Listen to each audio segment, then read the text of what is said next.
Well, welcome to Speakers Magazine podcast. I'm Mark Perry, sitting in for Dr. Pam Perry. She's not able to be here today, so there's some big shoes I'm filling. I'm sitting in. So, not to say that she has big feet, of course. Anyhow, I am delighted to be here, and we have a very special guest we're going to bring on in just a second. In fact, she's a four-time cover girl for Speakers Magazine. And she's a financial planner, a speaker, a real estate investment expert, and retired U.S. Air Force physicist. She has over 23 years of leadership experience in science and engineering. After overcoming her own personal journey of debt and financial hardship, she transformed her life and now empowers hardworking women and a few good men to build wealth, eliminate debt, and create lasting legacies. As a host of Ladies of Wealth podcast and Maxwell Leadership Certified Executive Director, she's on a mission to transform lives, leadership, and financial futures. Please welcome today's guest, JJ Conway. Hello, hello. How are you, Mark? I'm well. How are you?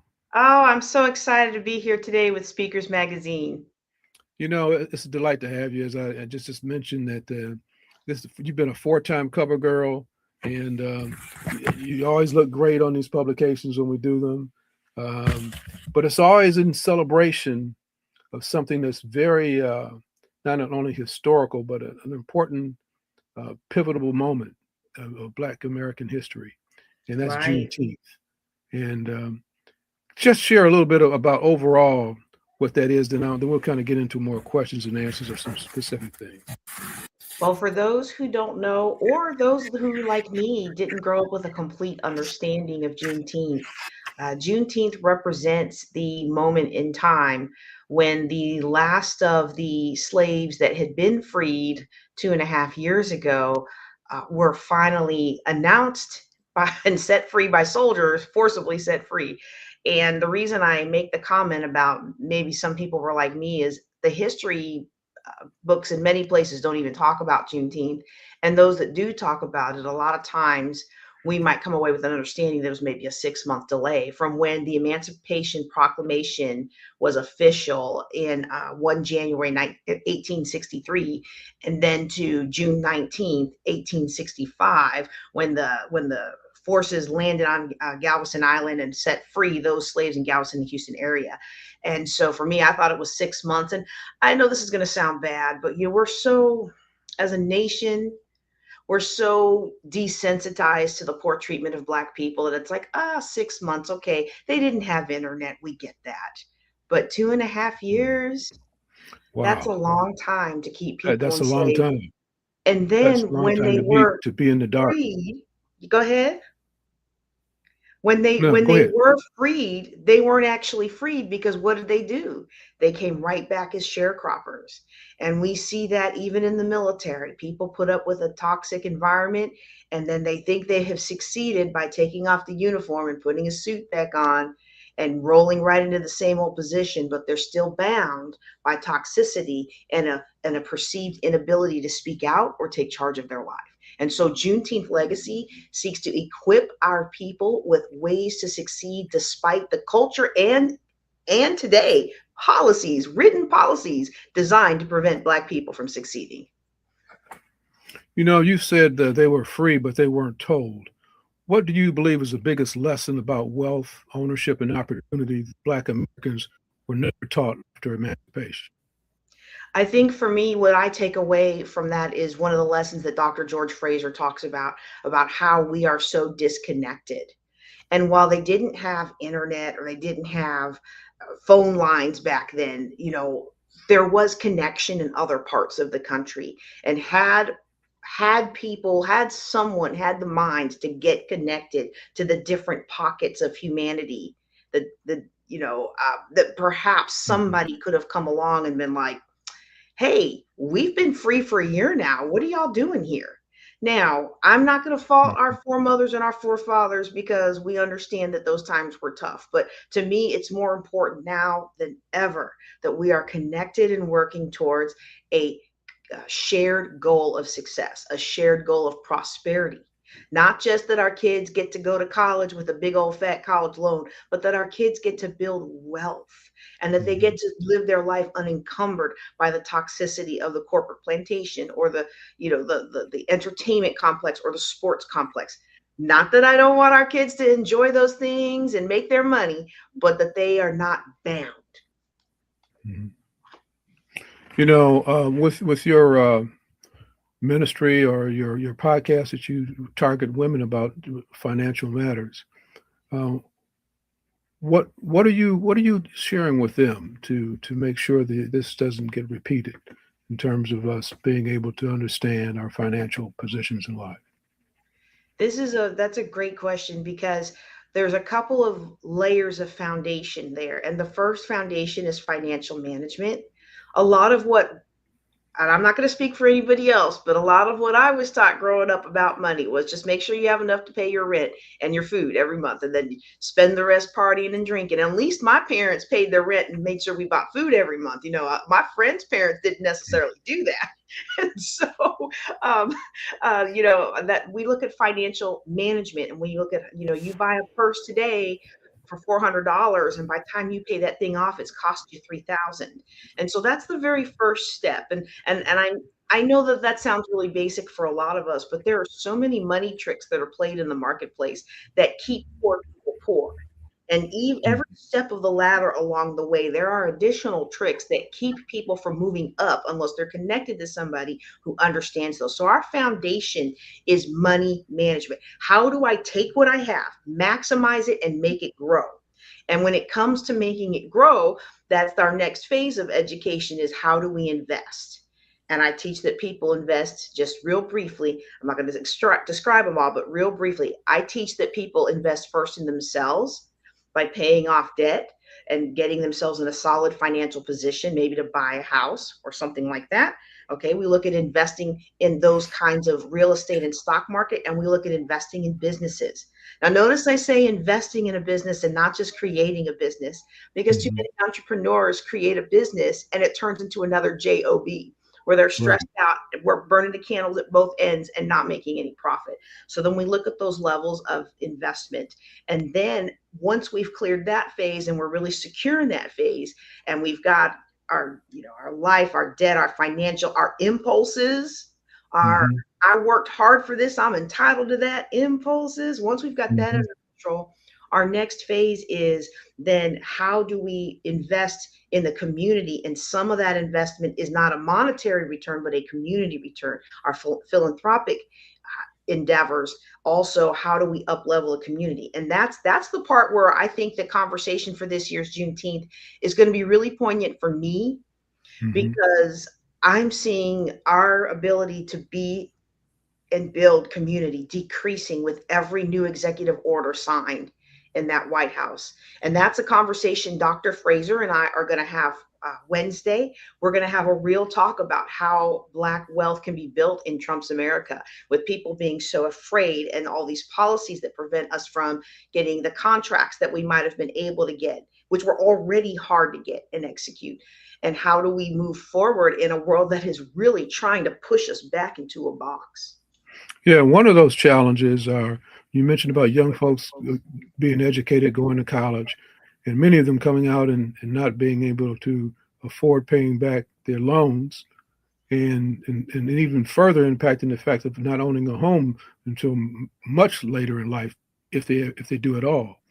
Um, can you speak to to those issues at all? I don't know if you want me to get started on them college loans, but them college loans are siphoning Black wealth faster than almost any other thing. The only other thing that's taking away our wealth is our consumer spending. But it's Mhm. the American fake dream is what I call it. With each new policy, we're given an American fake dream. So in the example for college, oh, we're going to have affirmative action programs. We're going to do this and that to make college accessible for everyone. And in the background, what was happening was the college loan industry was being deregulated, and the room for privatized loans, Mhm. which are not bankruptable, and there are no federal controls on privatized loans, those sprung up. And Mhm. so there's this whole economic complex of how do we get, and they make it sound so nice. Oh, we have these first gen initiatives, these underserved Right. student initiatives. We're going to get the students in here. But part of getting the students in there is the big long, in the military we call it logistics tail. You buy a product, but how do you maintain it for a long time? It's almost like a Mhm. long college loan tail. We got you, you get your degree, now you're Mhm. $100,000 in debt. Oh, you can't find a job, so now we're going to keep having penalties and penalties, and we're Mhm. going to be real slick, and we're going to tell you, hey, refinance that loan and we'll give you a year of no payments or something.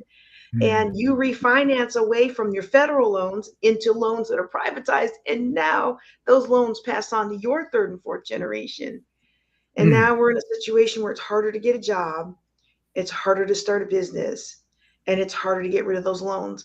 All the while, your peers who don't look like you, their parents and grandparents funded their school.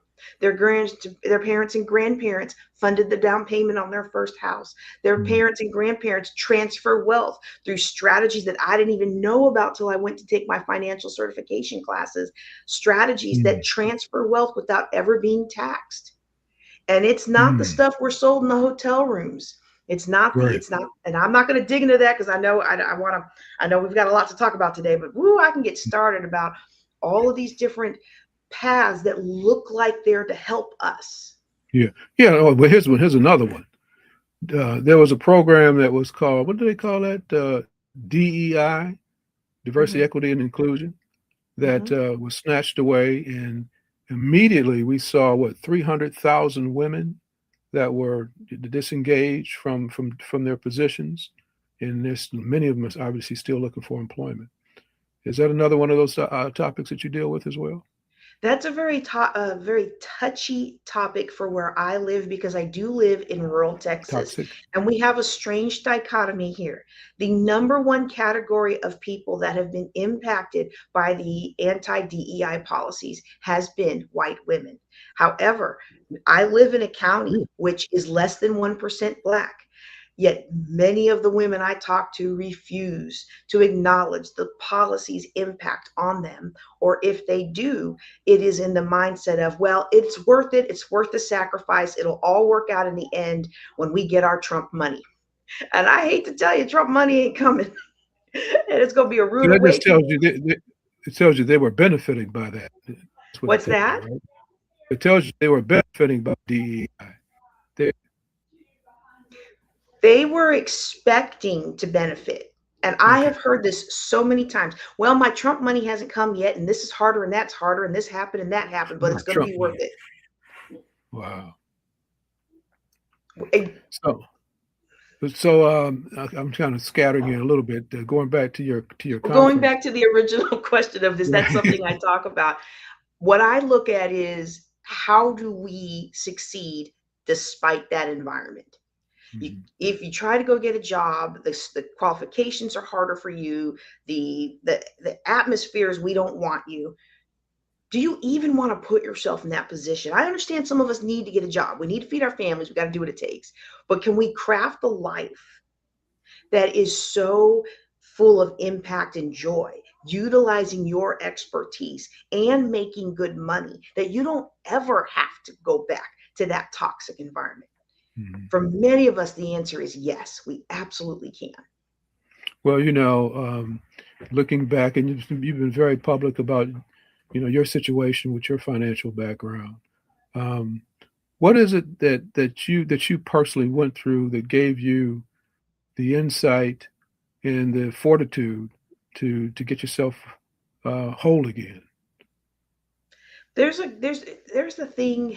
Oh, um, I got to think about how I want to answer that because I don't want to take all day. But I've just had a series of life, and I think for a lot of us, we feel like, will these troubles ever stop? And life just Hmm. keeps punching us and punching us and punching us. But the thing is, for many of us, what we don't realize is that those punches and that resilience that's built, it's for such a time as this. And so there was the punch of being told at the Air Force Academy as a cadet that I can't do physics. I can't declare physics as my major because I'm black and blacks can't do physics. That's literally what I was told. And so when something like that happens, are we going to give up, or are we going to be like, but I meet the qualifications and you don't have that in writing, so I'm going to do it anyway. And I did that anyway. And so because I had this legacy of, you're not going to tell me no, when I was faced in the situation with the $800,000 of debt, which I realized I didn't talk about, so I will back up just a bit. But when you're in a situation that seems insurmountable, it's so important to draw upon your past successes. And so I have the success of, hey, you told me I couldn't declare physics as my major. I did. I graduated the number 3 overall graduate, the number 1 space physics graduate, the president of the Physics and Astronomy Club. You told me if I'd stop coming in your office, you would stop feeding me the wrong answers to try to get rid of me. I learned to be self-sufficient and resilient. Now that did cause issues later because it made me distrustful of people being helpful. And we talk a lot about that in the Juneteenth Legacy Conference. Like, one of the legacies of Juneteenth is not being trusting of each other. So then when our mentor wants to come into our life and lift us up, it's hard for us to trust. So that if anybody shares that story, let's share the legacy and the resilience, but let's lower the guard when it comes to trusting each other once we see that each other has the results. But then from then I have a successful military career for 23 years. And then we find out what happens to many military, but people do not talk a lot about. And that is, I come home from a deployment. My then husband decided he could do better. He had run up a lot of debt in our name. We had a lot of properties, and he took loans against those properties. He also ran up a lot of consumer debt and things like that. And it's one of those things that happen in the military. You sign over power of attorney. When you sign over power of attorney, that other person can make those business decisions in your stead, and you have no legal recourse. And so I come home. He's moved out and sold our house, and now I have to rebuild my life. And I'm not going to say unfortunately, but I had a top secret, high up nuclear military clearance, and I couldn't just walk away from the debt. If I walked away from the debt, I would have to get released from my job. And it was the only way I knew at that time to put food on the table. So I wasn't going to walk away. And I learned how money worked. I learned how to make it work more quickly than I'd ever known before, and how to make it work quickly in an ethical way. Whew, that was a mouthful, but and I'm starting to get a little emotional because I think back to that time. And there's times where people say, well, aren't you mad at your ex-husband? And I'm like, you know what?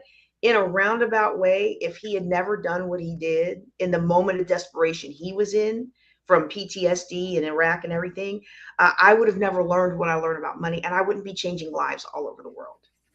So yeah, it's truly amazing the resilience that you exhibited through that time of your life, and to still be here smiling with that beautiful smile on your face, for being able to look back at it.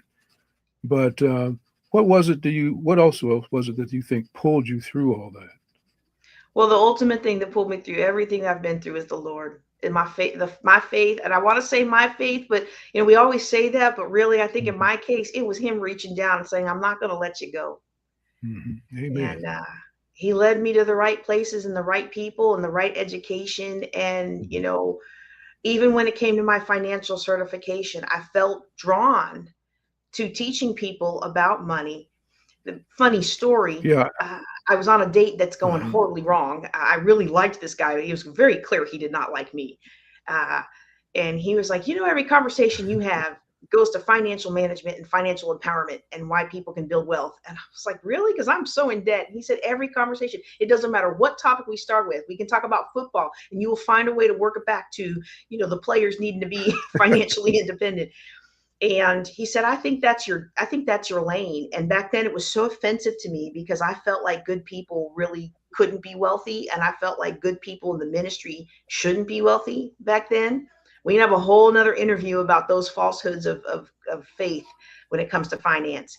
But at that time, he said, nope, I think that's your calling. And I think you need to stop running from it and start pursuing it. And so when I started praying about it, the Lord opened up those doors, even to scholarship to get my financial certification and things like that. He's just been with me every step of the way. Yeah, what also I hear in that is your ability to focus and the tenacity you have once you grab a hold of something. I mean, you show that with the financial piece that you just talked about, but also becoming a physicist. You jump some huge hurdles to be able to do that. And it was a blessing to be able, my paperwork says that I'm the first Black physicist in the Air Force, but nobody else has physicists, so I claim the whole military. But and if you ever watched the movie Hidden Figures, when me and my family were watching it, I was yelling at the TV, "They still do that! They still do that!" And so it was definitely a journey, and it's one that I'm thankful to have gone through. But it really upsets me that we even have that journey in today's culture. Because when I was in high school, we Hmm. were marching and doing petitions to free Mandela and end apartheid. And I just knew that when I got to this age where Hmm. my age group was running the world, like we're running the world right now, I just knew we were going to have resolved all these racial issues because it was all nations, all of us together in this American school in Germany, and we were doing things, and you watch the progression, how he was freed from jail, became prime minister of South Africa, and you just think about the progress, and then to end up where we Hmm. are and be like, Right. no, my generation grew up and people looked around and said, oh, this is what the landscape of the older folks is, and if I want to get where they're going, I need to play what they're playing, and they fell right into those old patterns. And I don't want that to happen to the next generation. Hmm. And if it does, I don't want anybody who's under the sound of my voice to have to get stuck in those toxic situations. My son is a trainer. He a physical trainer now. He has been an athlete all his life. My little one is a paid actor now. He's starting to act in different things, and I love to see their careers take off. But one thing both of those boys know is you don't ever have to work for somebody that treats you Hmm. like dirt. Ooh. If every listener committed to one action after hearing this conversation, what would you want them to honor Juneteenth and help create a stronger economy for future family and communities? If I could only get you to do one thing, the one thing I would want you to do is to take a good hard look at how you're spending your money and spend your money on building your future instead of lining someone else's pockets. Excellent. Building a legacy is instead of just making a living. Many people focus on earning a paycheck, but you teach a generational wealth and legacy building. What's the difference between making money and creating legacy that impacts future generations? When we're making money, we are trading our time for dollars. We're trading our life force for dollars. We're trading our energy, our resources, our knowledge, our capacity for dollars. And when we do that, we only have so much capacity. So we get worn out, we get tired, sickness sets in, and then we're not able to live the life we want to live later on in life. As opposed to building generational wealth, where I create products and I teach people how to create products and businesses and legacies, writing books or whatever it is that speaks to their soul, that's going to be something that both lasts to make change in the community as well as provides residual income for the long term. Even if it's not a book or a product that money makes money while you sleep, the business that is built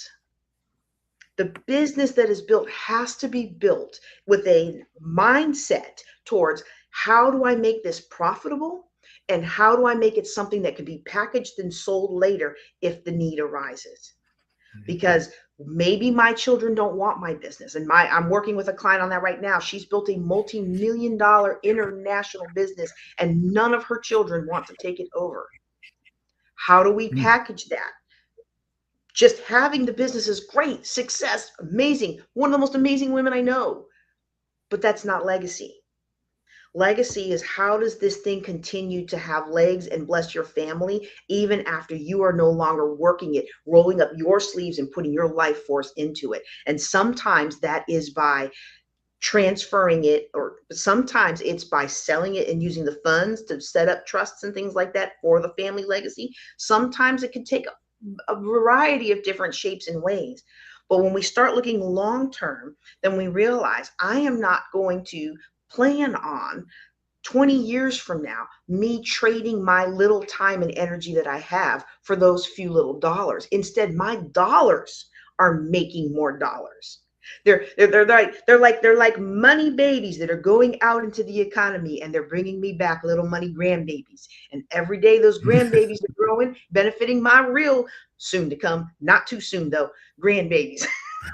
Got to say that so my son doesn't think I'm witching for grandbabies. I'm not. But when they get here, we will have provision for them. There you go. There you go. So, we got a couple minutes. Tell us a little bit about some of the folks that are lined up to be your speakers this year that you're looking forward to hearing from. Oh, we have Your such lineup. a power-packed, we have such a power-packed lineup. We of course we have our headliner, Dr. George Fraser. We're going to be talking about the reality of Black wealth building in this current economy, how difficult it can be, but there's still ways to build wealth. And I told him, I said, sir, I think sometimes we feel so hopeless. We feel like, what can we do? Every time we turn around, they're creating another policy to hold us back. And he's like, we're going to talk about it because it's not lost. This is the worst America's been. Definitely in my lifetime. I think he might agree, even though he said he's 81 and he's never seen it like this. So we're going to talk about that. Then we've got Brother Bedford. He's going to come in and talk about $1 million collaborations. We are not in a situation where we can be an island unto ourselves anymore. That worked for a little while. That worked for a couple decades for some people. But in this environment and in this culture, the real wealth is going to be made when we work together, when we are connected in a web together to be able to help each other succeed. We've got Tiana Von Johnson, How to Lead Like a Lion in a World Full of Zebras. And she's coming in, not only is she going to come in with her keynote, but when she comes to town, she comes to town. And she is going to be doing a VIP dinner afterward. And she is also going to be hosting a Ms. Corporate America session Friday. And those are both open to any of our attendees. Going to be fabulous. We've got some fantastic speakers coming to talk about government procurement. How do you get government contracts in a day and age where the executive order itself says we don't want to support Black people?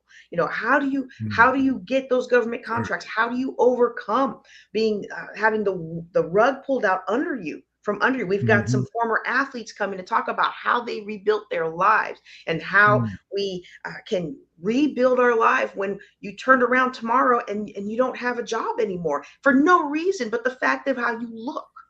We've got people coming in to talk about overcoming post-traumatic slave syndrome. We have people I'm excited about this. Now, look, I'm excited about everything I just said. I am also very excited. We've got some grassroots people who are really doing the thing, talking about the crisis of Black education. Our children are not being educated like they should be. And what are we going to do about it? I think if I could encapsulate Juneteenth legacy with just one phrase, it's going to be, yes, this is bad, but what are we going to do about it? And when you leave this conference, you will have a solid action plan, how to overcome the impact of racial disparity, both in your finances, the education of your children, or even yourself in the corporate space that you might find yourself in healthcare, in advocating for our own healthcare, and in our relationships. It's going to be fire. And I hope you'll be there either in the room or on the Zoom. Absolutely. It is going to be fire. And thank you so much. We're going to switch over here to something else that we'll talk about. But before we get to that, let's hear a word from one of our sponsors. Great ad there, though.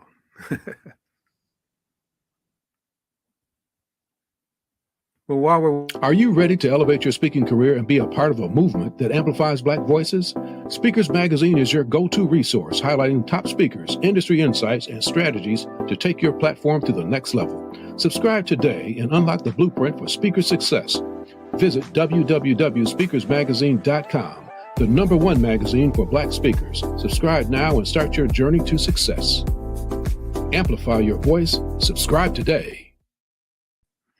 Now we turn the page to going through the publication. This is something that we do every month, JJ, that when we bring our guest on, we walk through the publication, which is posted forever.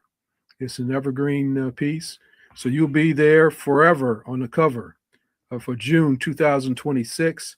As once again mentioned earlier, this is the fourth time you've been covered. We certainly appreciate it and associate it with celebrating Juneteenth, a celebration of resilience and unity and progress. Great look there. You can go to the next page. I know obviously there's an ad here from Speaker Match, which they offer a 25% percent off to engage their services. It's a great way of being able to get some speaking engagements. So we certainly encourage you to do that. And then there's our ad for, excuse me, Speak, Sell, Shine, which takes place October 5th and 6th. And it's a invitation only, only because there's only about 20 people that we can take to do this, to give individual time. We spend some time at the National Press Club, where people have an opportunity to meet the media and create some relationships there. There's also an interview that's conducted in one of the studios, so it's a high quality piece that's created, and it's given to each individual that does that. There's also the next day is at the Howard Theater, the historic Howard Theater, where there's a makeup that's put on, full makeup. There's a photo shoot. There's it's like a TEDx talk that's given. And all the time you're there, there's some behind the scenes going on as you're interviewed on red carpet and so forth. And at the end, we create a reel, a video that has your speech, that has your interview, that has behind the scenes footage, that we put the music and graphics, and you're included on it. You get a chance to approve it, those who've done this. And then it's shared with over 1,500 meeting planners. And the one that we've done last year has received up about 50,000 views. So a lot of people get a chance to see it, and it's a great marketing piece that you'll have to use to promote your speaking. So there's also the Speaker Award. The first time we did that, so we'll be doing it as well. And so it's and it's also wrapped around in that. There's a lot of teaching that goes on between Dr. Pam and Ryan Dorn. And Ryan Dorn is a keynote speaker, trainer, and he speaks probably about 60 times a year. And so he shares what he does, and he's very effective at it. So we're greatly appreciative and grateful to have Ryan as a part of that. And then there's obviously the table of contents. The next page is from the publisher, and you really hear Pam's voice in this, and her commitment to speakers, not only to Speakers Magazine, but to Juneteenth. She talks about how Speakers Magazine continues to celebrate what we're doing, but it opens the doors to learn more about who we are and what we're doing. And she sees Juneteenth as a call to action, kind of what you just kind of the preamble you just kind of gave, JJ. It's a story you can. What does she say here? You can heal somebody. I can't read it. It's a little small for me. Can shift a generation. Your voice can open doors, and otherwise that have never had access. Then she's got our book there, Speak Up. Pam is a part of that book. So yeah, it's a lot on it. There's a chock full of nuts here for a publisher's remarks that she has here. But all of it is about promoting Juneteenth. It's not just history, it's a call to action. And then the next page is your keynote, Dr. George C. Frazier, that's going to be one of the major speakers. And he's also was the first cover of Speakers Magazine, which we're in the year 9 right now. So next year we'll be celebrating 10 years. George has been a mentor to Pam for sure for a long time. We came across him when he was doing success guides. In fact, I first saw him when he was actually in a Ford dealer training program before all this even started. Um, but George has dedicated his life to teaching network wealth building, business development to audiences worldwide. He's the CEO and founder of FraserNet, um, which is now 37 years old. It's a global leadership network connecting more than 1.3 million Black professionals and community leaders. So George continues to march at 81, 82 years old. It's just phenomenal. Is there anything you want to add to that, JJ? I have so much appreciation for Dr. George Fraser because not only has he supported my Juneteenth legacy, this is our 8th year. I think he's been our headliner for 4 of those 8 years. But he's also spoken into the lives of both of my children. And while they don't necessarily have the oldest doesn't have the direct relationship that the youngest one has because he gets to see him more often. The fact that Dr. Fraser never hesitates to make time for these young people and to pour into them, that means a lot to me because it's not just about how do we make more money. Yes, we're going to make more money, but it's what Pam wrote in her wonderful remarks here. Your voice can open doors for people who may otherwise never have access. And I'm one of those people that, except for people like Dr. George Fraser, I wouldn't have had access to do the things that I do today. And I thank the Lord for putting him in my life. Yeah, true. And he just steps up and just he's present. This past Memorial Day, Pam asked him to be a part of the acknowledgement of the celebration of George Floyd to the day. It had been 5 years, I think, and George came aboard, and it was a powerful program that day between him and Jade Simmons and Troy James. They talked about the legacy that is left for us to move forward in terms of changing and having an impact on just of our existence here in America in terms of being Black and the challenges that we still have to face. And now it's time to roll up the sleeves and start getting some things done. So that was very powerful. We can go to the next page. Here's to Singleton. She's another financial person here. And this is the first time she's been in our publication as a financial wellness advocate, speaker, author, podcast host. She's transforming the way individuals, entrepreneurs approach money, business growth, and financial security. So her mission is to empower individuals and small business owners to take control of their financial future while navigating who's evolving economic landscape and confidence and clarity. To Shea Singleton empowers entrepreneurs through financial wellness.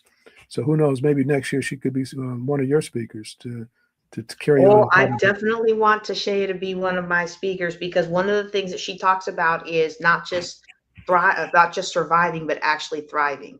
And I think too many of us today in the financial space, if we can pay our bills, we're doing all right. No. If we've got a good job, we're doing all right. That's not the definition. Are you thriving? Are you experiencing freedom in all forms of abundance, including your self-expression? So yes, she's doing the thing, and I'm so proud of her. And then there's Carmen Strong. Carmen Strong looks like she's targeting women over 50 who are rising to the next chapter. So a lot of these women at that age have experienced some success in careers up to that point and are ready to make a transition to something new and something that's more closer to their passion, to what they're doing maybe. And they've acquired these skills and contacts that they've had, and now it's taking it to the next step. So she looks to her work blends her mindset transformation, emotional well-being, and financial empowerment to help women build foundations for the next seasons of their life. And one of the things that I love about Carmen, and I don't know her personally, I kind of stalked the people that you have in this month's booklet, this month's Mhm. magazine. That's how I find my best speakers, is through Speakers Magazine. But one of the things I like is that she does not appear to be someone who's going to hold back.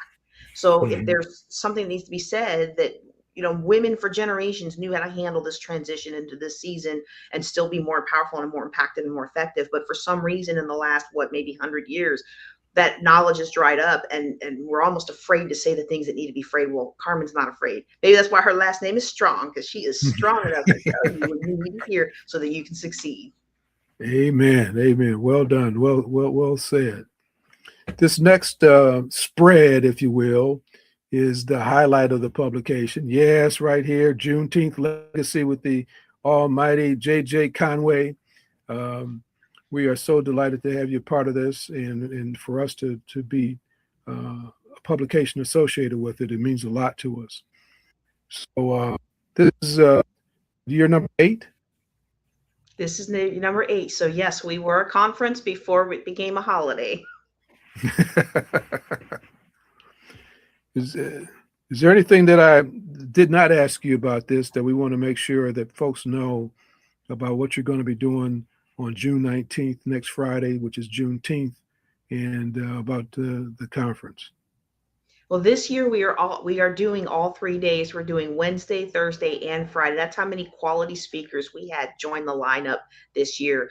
And so Wednesday afternoon and Thursday morning will be at OSU Tulsa, in the Greenwood district, Black Wall Street area. And really kind of gave everybody my heart as to why we need to do a conference like this. And so I think the last thing I will say, in addition to kudos to your team for making me look so good, is that we can't sleep on this.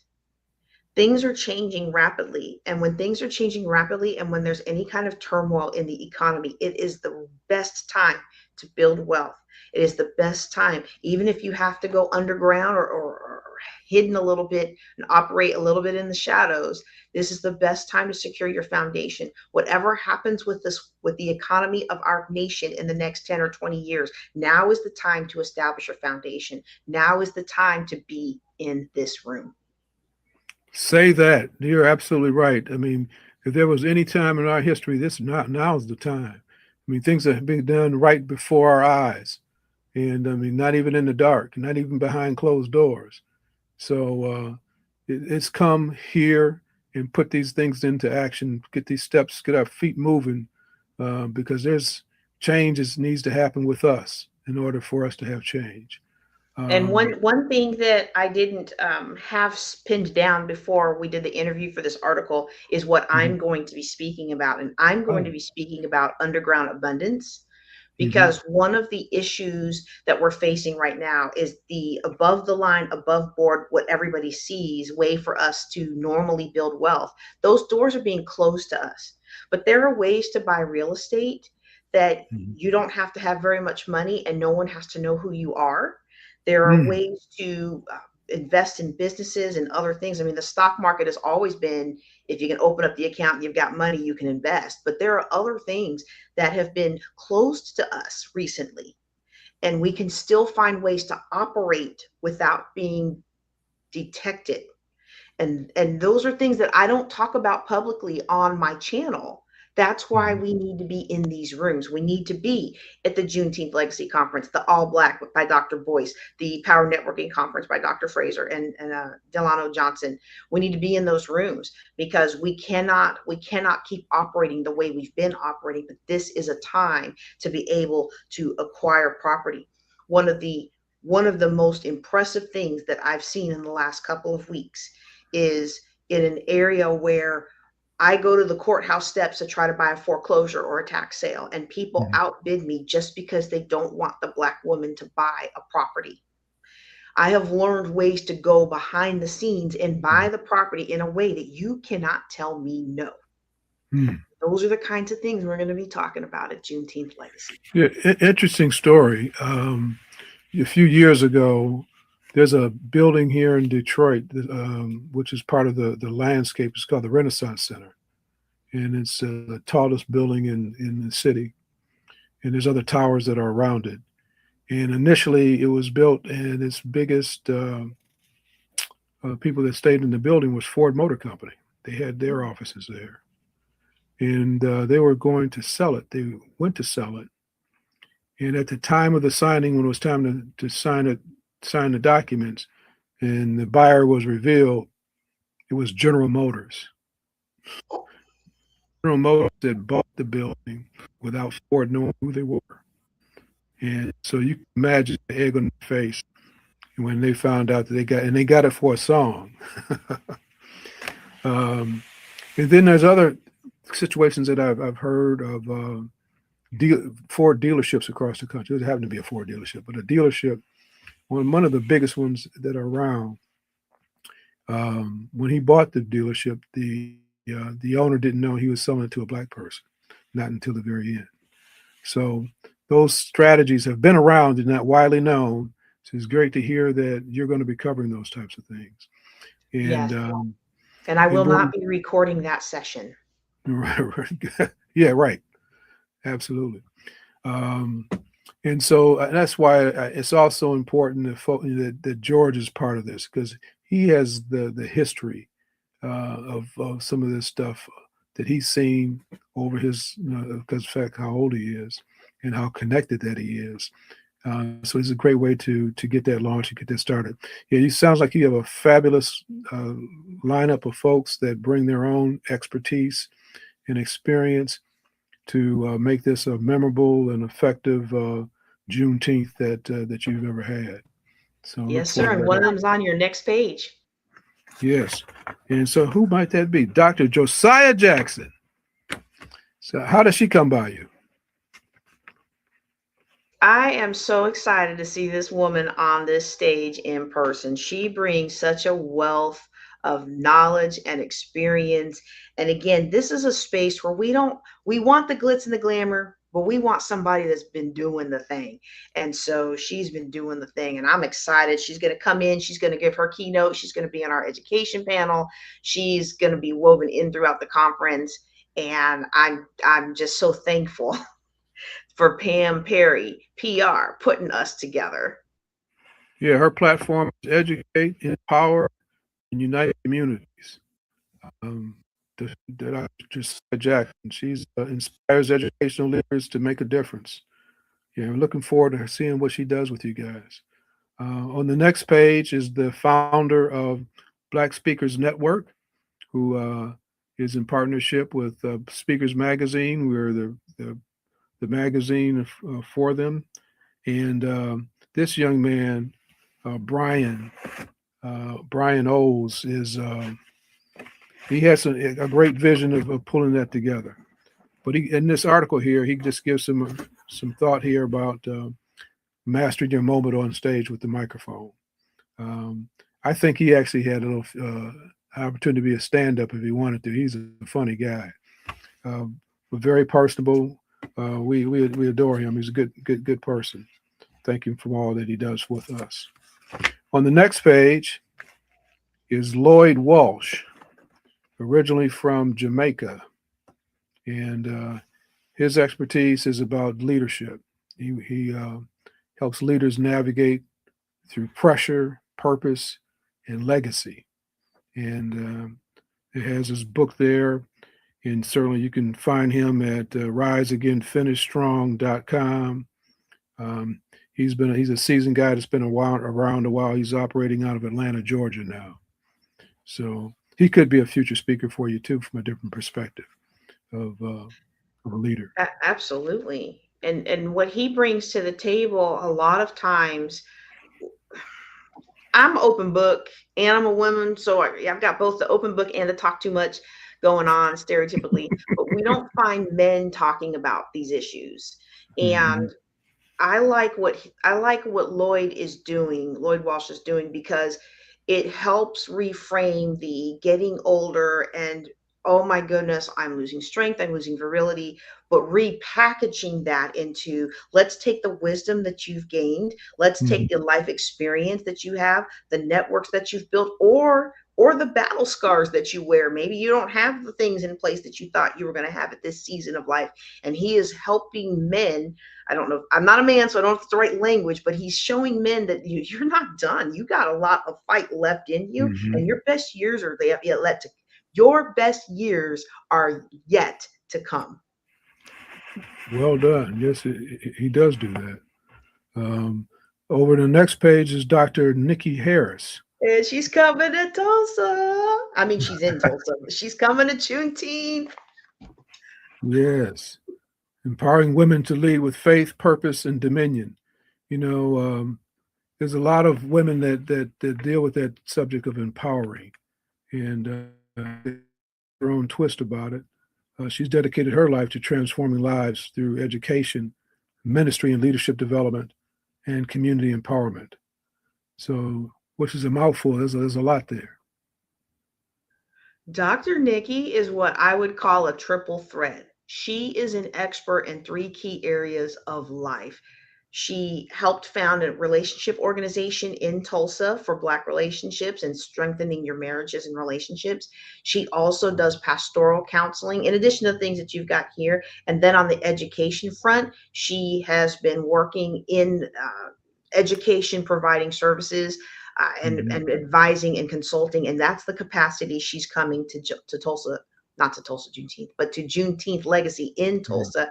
That's the capacity that we're going to have. But I wanted to highlight some of the other things because, especially those of us, a lot of people in this audience are a lot of women, I'm sure, are women of faith. And sometimes it's difficult to have somebody who will honor your faith while leading you through the next step. And that's Dr. Nikki. Amen. Amen. She'll be great.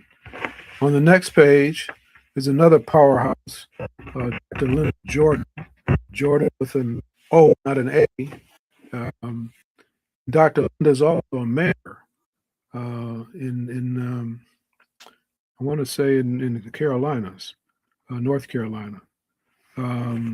She's been around for more than 3 decades in dedicating her life to transforming leaders, empowering women, there we go again, and in helping professionals unlock their highest potential. So what she's got going for herself, she's been able to package it and share it with other people. She's a breast cancer survivor, I believe, as well. She combines her corporate expertise of entrepreneurial background to give her insights for helping people to transition to where they want to go in their lives. Is there any, are you familiar with her? Dr. Linda is also, like I am, a John Maxwell leadership team member. Right. And so we both share that legacy of having the personality and behavior assessment certifications, the MBTI, the Myers-Briggs, as well as the Maxwell DISC, which the Myers-Briggs really looks at who you are energetically, like how you get information, how you process, how you get your energy. The DISC, the Maxwell DISC, is fantastic because it says this is what your behavior tells the world about you. And a lot of times we don't realize the signals that we're sending out. And so Dr. Linda is one of those people that can lead you to say, this is what you're putting out. This may not be what you mean to put out. This may not be what you feel in your heart, but this is what people are receiving from you. And that is one of the key things that transformed my military career, was somebody sitting me down with a copy of, I think it's Malcolm Gladwell, What Got You Here Won't Get You There, and John Maxwell's Talent Is Never Enough, and said, look, you made it to become the big boss, but you are about to lose your job if you don't fix these things. And so she's not going to say it like that. She's going to be much more kind and more diplomatic than I am. But yes, she's another one of those that's doing the thing. And if you need somebody to help you move to the next level and walk in that purpose and confidence, she's your gal. It's such a good episode, such a good edition y'all have put together. Yeah, they're all kind of, there's a nice little thread that's knitting everybody together. And there's an ad here for the 3rd annual C-Suite Summit that's going to take place at the Park Hyatt Resort Golf Club and Spa in Carlsbad, California, October 15th through the 18th. And then we wrap up with our outside cover with She Leads. And this is a nonprofit created by Sean Robinson. She's in California, but from Michigan, former ET host. She used to be on Entertainment Tonight. And so she does this conference where she raises funds and redistributes the funds to organizations that are nonprofit for young Black girls who improve their lives. So we are grateful for her support of what she's doing. Well, JJ, I want to thank you so much for being a part of Speakers Magazine podcast. We pray that things are going to go well for June 19th and that folks will get a lot out of it, a lot of not only information, but transformation that will help make change for themselves, their communities, and our country.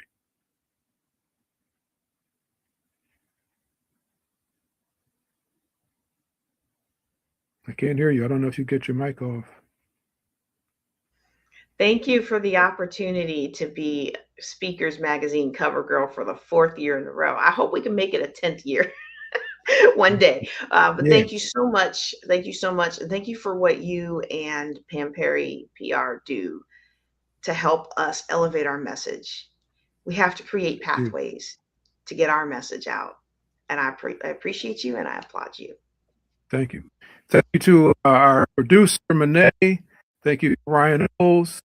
And Pam, she'll be back here next month to talk about our next cover. So till the next time, take care.